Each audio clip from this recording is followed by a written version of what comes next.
é para algo que realmente não agrada a Deus. Algo que foi feito em repúdio a Cristo e a sua igreja. Tanto assim que você vai perceber isso claramente nas matérias referentes à veste litúrgica.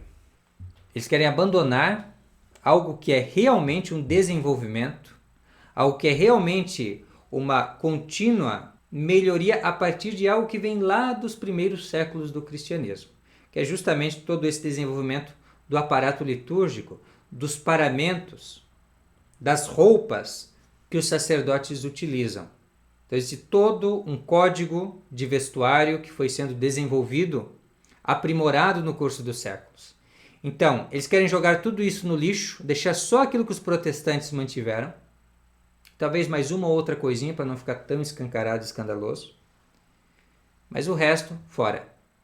Então é isso que eles querem. Isso não tem nada de católico. Isso não é uma atualização, isso é uma destruição. E na realidade uma profanação. Então vamos entender um pouco sobre as vestes litúrgicas, o seu simbolismo, as orações que os sacerdotes diziam enquanto estavam vestindo essas roupas e assim mostrando nessas próprias orações o simbolismo dessas vestes e também as virtudes que o sacerdote deve ter para celebrar dignamente o santo sacrifício da missa. Mas antes, um pouco de história que nós tiramos justamente desse artigo, dessa nota. Vaticano de 2010, olha só. Há algo de bom que nós podemos aproveitar quando os modernistas dizem o que é verdade.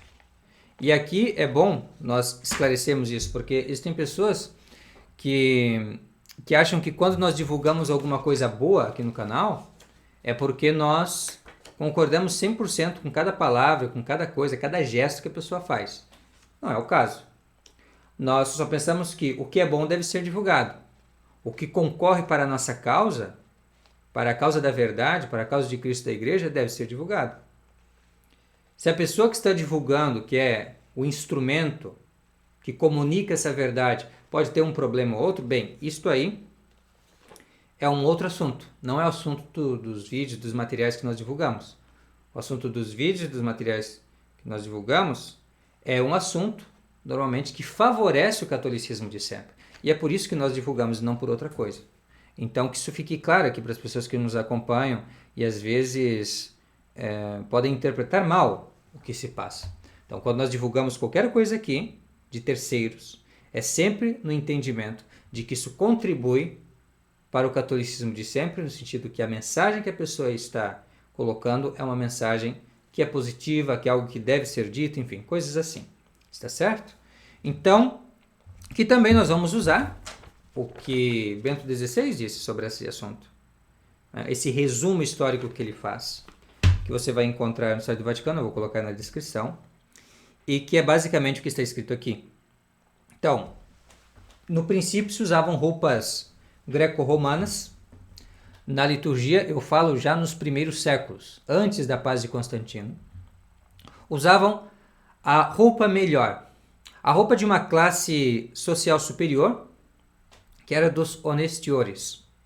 Então, esses trajes eram trajes civis, sim, mas eram os melhores. E os próprios sacerdotes celebravam com aquilo que tinha de melhor. Então, sempre assim, quando é para Deus, é sempre o melhor. Ele merece o nosso melhor, ele merece as primícias do nosso trabalho, da nossa inteligência, e isso vale para todos nós. Isso vale inclusive para o pobre lá. Se o pobre quer se salvar, então a mesma coisa para ele. O melhor para Deus. Se não tem bens, mas o melhor que se pode fazer sempre para Deus. Sempre trabalhar para Deus. Então, essa mentalidade no sentido de oferecer o melhor para Cristo é algo extremamente antigo na igreja. De modo que já no começo as melhores roupas eram para o culto divino. E o que aconteceu foi que vieram os bárbaros depois, no século V em diante, e acabou-se o Império Romano como se conhecia na Antiguidade aqui no Ocidente. Então, com a vinda dos bárbaros, houve uma grande mudança social, até linguística, e acabou que também as roupas mudaram. E a partir daí, as pessoas começaram a se vestir civilmente na sociedade de uma maneira diferente do que aquela que o sacerdote se vestia, que já era diferente, mas era diferente pela qualidade das roupas. não pelo tipo de roupa realmente. Então, a partir das invasões bárbaras, a roupa litúrgica ela passa realmente a ser algo especial, algo distinto da roupa do dia a dia. Então começa essa grande diferença e vai resultar que lá no século IX, por aí, na época de Carlos Magno, da chamada Era Carolíngia, então se fixa aquilo que nós entendemos hoje como os paramentos. Então veja, isso já fazem mais de 1200 anos, né, que se estabeleceu quais seriam as vestes apropriadas para o sacerdote. Houve alguns desenvolvimentos, a sobrepeliz e o barrete são alguns desenvolvimentos do início da Idade Média, na verdade ali de século XI, XII, e vai se consolidando no curso do tempo. As também já são bem antigas, mas são desenvolvimentos do que já se tinha. E isso, então, é um pouco da história desses paramentos litúrgicos. Agora eu queria, para finalizar esse vídeo, falar um pouco para vocês da beleza, que é o simbolismo das vestes sacerdotais. Isso aqui pode ser uma lição para candidatos a coroinhas ou também para saciar a curiosidade das pessoas que olham os sacerdotes, mas não entendem essas roupas que eles estão vestindo e tal. Mas para todos nós é edificante porque vai comunicar um pouco do que é o espírito com o qual nós devemos estar imersos na Santa Missa, para que realmente a gente possa ter o maior proveito, né, contemplando esses sagrados mistérios que lá são celebrados. Então, primeiramente, dos paramentos que o sacerdote utiliza no rito tradicional, nós temos o amito. O amito, ele é um pano retangular que tem duas fitas, como se pode ver ali, e ele fica como que repousa sobre os ombros, assim, e em volta do pescoço. Então, esse é o amito. O amito ele serve para cobrir a roupa que o sacerdote usa cotidianamente, que é a batina. Então, para isso que serve o amito. Só que ele tem um simbolismo também. O amito ele é como um capacete, o elmo da salvação. E lembra o sacerdote, então, da concentração que ele deve ter no desempenho das funções sagradas. Então, o sacerdote lembra de pedir a Deus que lhe preserve dos assaltos diabólicos, ou seja, as tentações que podem vir na forma de maus pensamentos, na forma de maus desejos no decorrer da cerimônia. Então, o sacerdote reza, claro, em latim, mas aqui nós temos uma tradução, baseada em grande parte no que está aqui. Nós fizemos só, vez por outra, alguma melhoria. Mas a oração que o sacerdote diz em latim é esta: Colocai, Senhor, sobre minha cabeça o elmo da salvação, para me proteger de todos os assaltos diabólicos. Um texto inspirado na Epístola de São Paulo aos Efésios, capítulo 6, versículo 17. Lembrando que o sacerdote ele veste o amito depois de ter lavado as mãos. Então, ele como que sai nesse ato de lavar as mãos, ele sai das atividades profanas e começa então a fazer algo que é sagrado, assim como Moisés, então, que ao ver que está diante de Deus, ele tira as sandálias, então o sacerdote também procura tirar toda a mancha, toda a mácula, assim com esse lavar das mãos, para poder servir a Deus. Então é isso que ele coloca na oração, que nós resolvemos omitir aqui, essa parte do lavar as mãos. Vamos nos concentrar as vestimentas.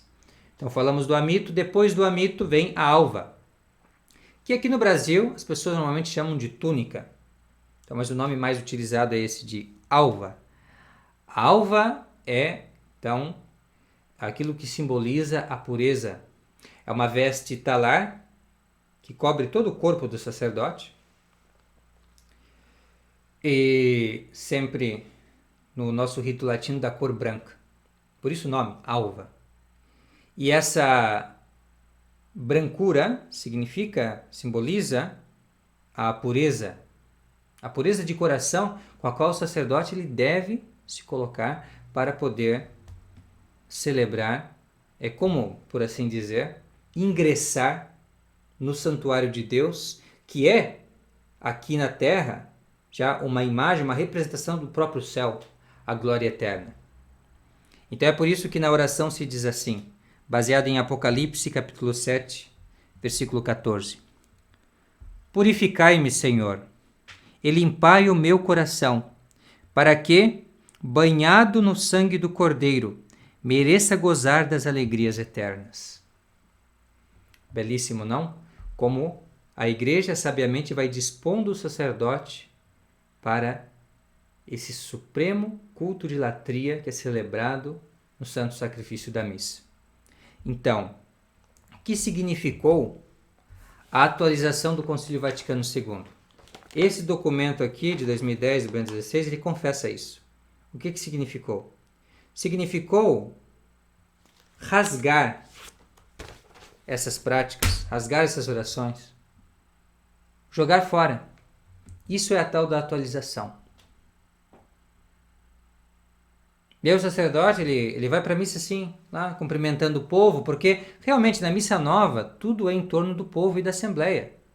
Então você vai, cumprimenta o povo e tal, aperto de mão aqui e ali, e ainda cheio do mundo, cheio de pensamentos profanos, você vai lá e celebra a missa. Não tem esse cuidado. Mas a igreja, que é a grande mestra e a grande madre nossa, ela vai nos orientando sempre no caminho da piedade. E por isso também ela fala na necessidade do controle, do autocontrole, de reprimir as paixões. E é isso que simboliza esse cinto, esse cordão que se chama símbolo, que o sacerdote ele prende na cintura. E esse simbolismo nós encontramos também na oração, que é a partir da primeira epístola de São Pedro, capítulo 1, versículo 13, onde nós lemos o seguinte: cingi-me, ó Senhor, com o cinto da pureza e extingui nos meus rins o fogo da paixão, para que permaneça em mim a virtude da continência e da castidade. Então, mais uma ênfase daquilo que deve ser a disposição do sacerdote ao celebrar o santo sacrifício da missa. Por que os católicos tradicionais amam a missa tridentina? Porque na missa tridentina eles encontram a piedade católica, de verdade, que Deus colocou no nosso coração e que nós vemos realmente nos ritos tradicionais. Mas nós não encontramos nessa cerimônia da Assembleia celebrante, que é a missa nova. Não encontramos essa piedade. Não tem. Infelizmente. A santidade da igreja fulgura esplendidamente na missa tridentina, mas nós não a encontramos. Só com muita dificuldade, com muito esforço, nós vamos achar. E a partir dos esforços individuais de um padre ou de outro, que é piedoso ele mesmo, que nós vamos ver algo de piedoso realmente nas práticas da missa nova. Mas nas próprias coisas que são encorajadas ali nós não vemos essa santidade e esse cuidado. Mas no rito tridentino sim, nós temos até o manípulo, que é algo que desapareceu completamente. O manípulo ele parece a estola, só que ele é menor que a estola, ele não chega a ter 1 metro de comprimento, e ele fica justamente no braço esquerdo, no antebraço, na verdade, né? Aqui esquerdo. Ele pode ser preso com presilhas ou com fitas. E o manípulo, ele é aquilo que os romanos usavam como um lenço para enxugar as lágrimas e o suor. E daí então veio o simbolismo de querer significar o sofrimento, as dores e os trabalhos requeridos pelo sacerdote, e assim a esperança que o sacerdote deve ter em obter de Deus recompensa se ele realmente procura aceitar as dores, as dificuldades do seu ministério. Então, isso nós aprendemos aqui com o manípulo. E o sacerdote ele vai rezar assim: Fazei, Senhor, que eu mereça trazer o manípulo do pranto e da dor, para que receba com alegria a recompensa do meu trabalho. Isso inspirado, em boa parte, no Salmo 125, versículos 5 e 6, de acordo com o que informa esse texto aqui, que nós utilizamos também, juntamente com o livro Obra de Mãos Humanas do Padre Antônio Tchekada, como referência para a elaboração desse vídeo. Depois do manípulo, a estola. A estola sobreviveu. Ela foi uma das poucas que sobreviveu à avalanche do Concílio Vaticano II, da Reforma Litúrgica. Ainda assim, não é exatamente a mesma coisa. Na missa, o sacerdote, padre, ele vai cruzar a estola. Se eu não me engano, no modernismo, quem faz isso são os diáconos, se eu não estou enganado. Não sei. Eu sei que existe essa diferença. O sacerdote ele cruza, enquanto que no modernismo é algo como no contrário. Ele deixa pendente assim. Bom, esses são detalhes que também nem vou fazer questão de precisar para não me confundir. Porém, o fato é que a estola foi conservada porque ela realmente representa, não dá para tirá-la porque ela representa o algo a mais que o sacerdote tem e que os fiéis não têm. Então todos nós, de uma certa maneira, temos a alva. Porque a alva ela é a graça que nós recebemos do batismo. É essa pureza que todo cristão deve ter, para que veja a Deus, a glória de Deus, para ter parte no céu. Então, a alva ela é como que é comum, até para os ministros que servem ao altar, que usam uma versão reduzida, como nós vamos ver daqui a pouco, da alva, que é a sobrepeliz. Então, ela é algo comum, mas distintamente sacerdotal é a estola. E a estola como que representa aqueles dotes sobrenaturais que o nosso primeiro pai havia recebido juntamente com a graça, como nós aprendemos no catecismo. Então, o primeiro homem ele recebeu, sim, a graça, mas com a graça santificante vários dotes, a imortalidade, a impassibilidade, enfim, vários dotes que ele perdeu com o pecado, mas que nós recuperamos com Cristo.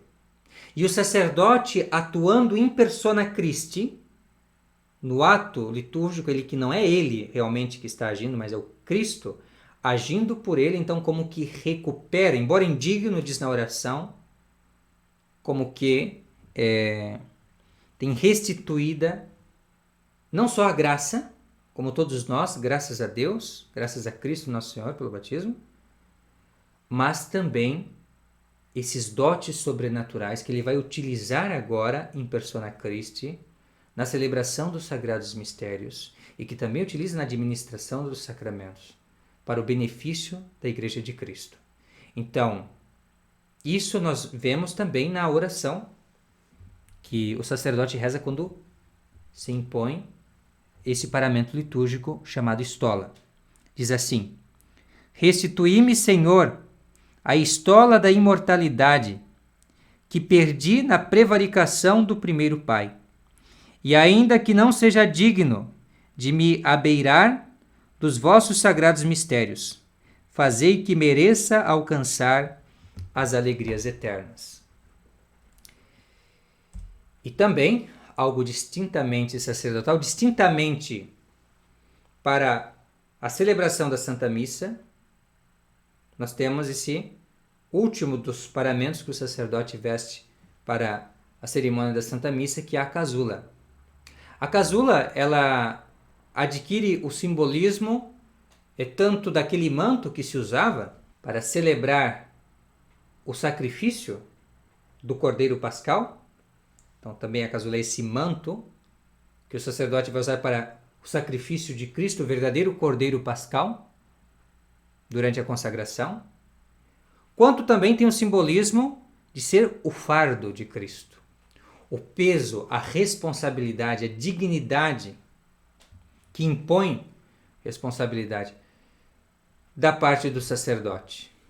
Então, o sacerdote, ciente desse peso, ele pede a graça de Deus para que ele tenha todas essas virtudes que nós vimos sendo significadas por cada paramento, cada peça destas que o sacerdote veste para a celebração da Santa Missa.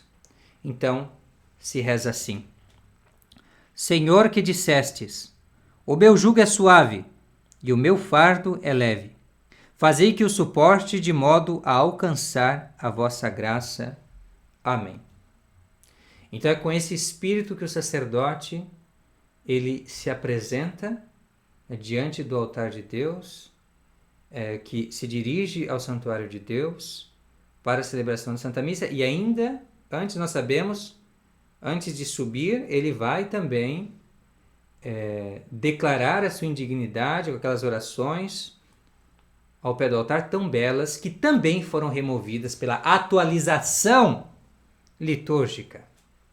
E aí você entende o que atualização quer dizer? Atualização quer dizer destruição. Entendeu? Destruição e colocar outra coisa completamente diferente no lugar. Que, na verdade, tem só alguma aparência daquilo que havia antes, mas a substância se perdeu já. Isso é a missa nova. Realmente. Considerada como ela de fato é. Mas, para nós terminarmos a nossa breve exposição do aparato litúrgico, sobretudo, né, dos paramentos que o sacerdote usa, vamos falar sobre a sobrepeliz e o barrete, que justamente foram aqueles que Bergoglio avistou desde a fotografia que alguém lhe apresentou e que ele ficou escandalizado. Como assim, em pleno século XXI, 60 anos depois do Vaticano II, ainda tem sacerdote usando sobrepeliz e barrete? Aí alguém vai dizer, mas não é só o coroinha que usa sobrepeliz, não é o coroinha que usa? Que ajuda o padre na missa?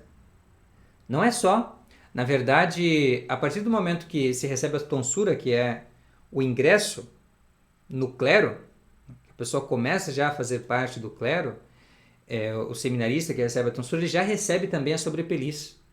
Porque a sobrepeliz ela vai ser utilizada para as orações que o sacerdote faz na igreja, principalmente o ofício divino, para assistir à Santa Missa, para ajudar na Santa Missa também quando ele não é o celebrante, para administrar os sacramentos. Enfim, a sobrepeliz ela é de um uso bastante geral, em procissões, enfim.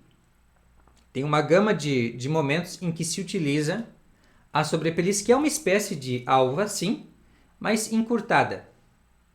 Então, não tem um significado específico a sobrepeliz, e por isso que na oração nós vamos ver mais ou menos a mesma ideia.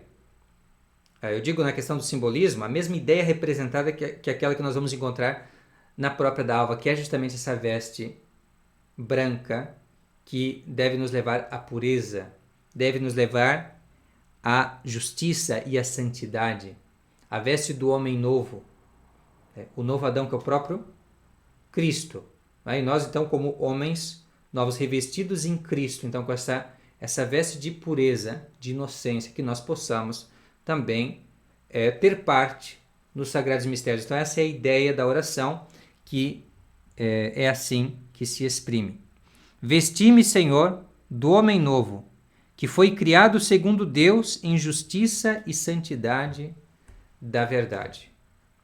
Então, essa é a veste que Bergoglio diz que está ultrapassada. Então parece que a piedade está ultrapassada. Parece que prescrições da igreja para que houvesse um culto digno, o mais digno possível daquele que nós estamos celebrando, que é Cristo nosso Senhor, parece que isso se tornou ultrapassado. Que nós agora devemos usar as roupas do povo porque a gente tem que celebrar a Assembleia, a igreja, e não mais a Cristo. Vamos avançar e terminar aqui falando sobre o barrete. O barrete, que é aquele chapéu que o sacerdote usa sobre a cabeça, que nós vemos na missa tridentina, ele tem vários significados. Aqui eu apenas resumi 5 desses significados que são para nós os mais edificantes e que exprimem a riqueza da utilização do barrete por parte dos sacerdotes que celebram a missa tridentina. Então, o primeiro sentido é a própria dignidade do sacerdote e a função do sacerdote como aquele que prega o Evangelho e que é o nosso juiz, o juiz de consciências no tribunal da confissão. Então, essa autoridade sacerdotal nós vemos quando o sacerdote, desempenhando essas funções, usa o barrete.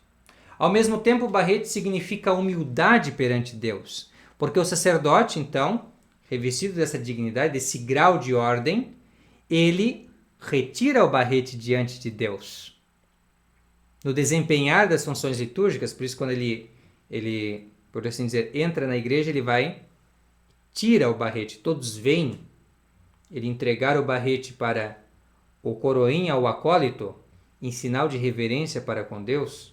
Quando durante o sermão, o sacerdote investido do barrete fala o nome de Jesus, então ele ergue assim, em reverência, inclina o barrete diante de Deus. Nós vemos também, ao término, depois de ter celebrado a Santa Missa, então ele volta a utilizar o barrete, mas o barrete ele vai sempre sendo tirado quando se trata de apresentar-se diante de Deus. Então, essa reverência também é significada pelo barrete, pela inclinação do chapéu. Depois, a pregação apostólica. E eu já falei que o sacerdote usa o barrete para pregar, mas também o próprio barrete, no seu formato, nos seus 4 ângulos, ele indica essa pregação que deve ir para os 4 cantos da terra, a pregação apostólica. Ele deve pregar oportuna e inoportunamente, opportune et inopportune, como diz o apóstolo São Paulo na Epístola a Timóteo. Deve pregar a todos o Evangelho. Depois a Santíssima Trindade, porque ele tem 3 abas, 3 repartições.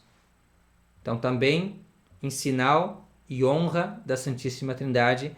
E por fim, o sacerdote usa o barrete ao confessar, ao ouvir confissões, e assim ele manifesta o seu grau de ordem.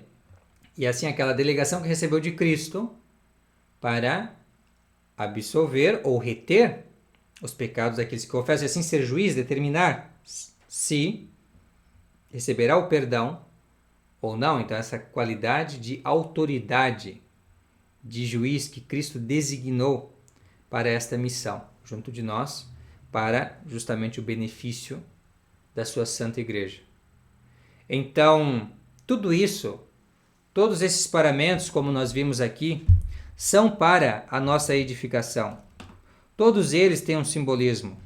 Todos eles têm uma tradição, um desenvolvimento.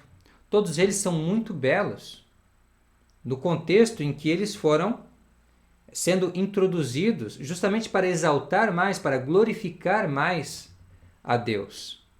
Então, como pode ser que uma atualização joga isso tudo fora? Como pode ser que uma atualização de repente começa a achar supersticioso algo que sempre foi tido e ainda é tido por pessoas de bom gosto como um suprassumo de civilização, suprassumo de devoção e piedade, o suprassumo do que de melhor o homem pode oferecer a Deus?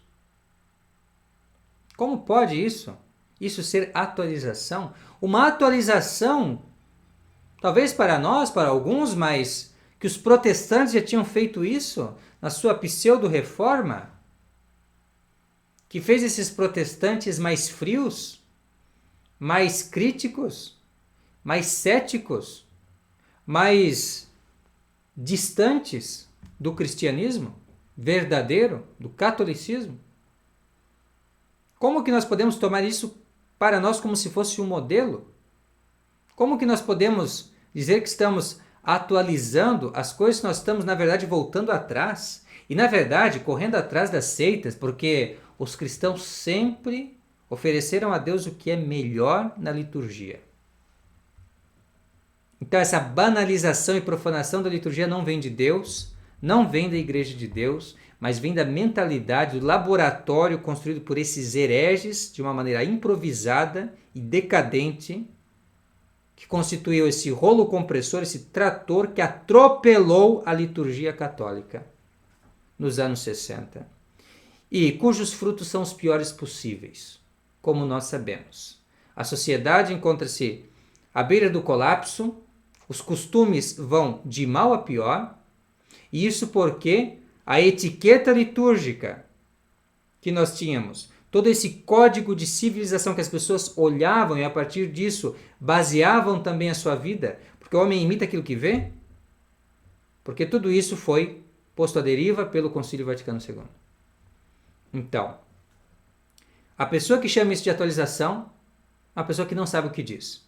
E por isso nós podemos dizer que esse Bergoglio, das duas uma, ou ele é um enganador, ou ele é um ignorante, ou as duas coisas, que eu penso ser o mais provável. Porque uma pessoa que fala da Sagrada Liturgia da Igreja e fala a sacerdotes, quem quer que seja, da maneira que ele falou, é um grosseirão, é um ignorante, é uma pessoa que está muito longe de ser aquilo que pretende ser. Só isso que eu posso dizer sobre isso. E com isso eu encerro esse vídeo. Eu agradeço a você pela paciência de nos ter acompanhado até aqui. Fique com Deus e até a próxima. Tchau, tchau.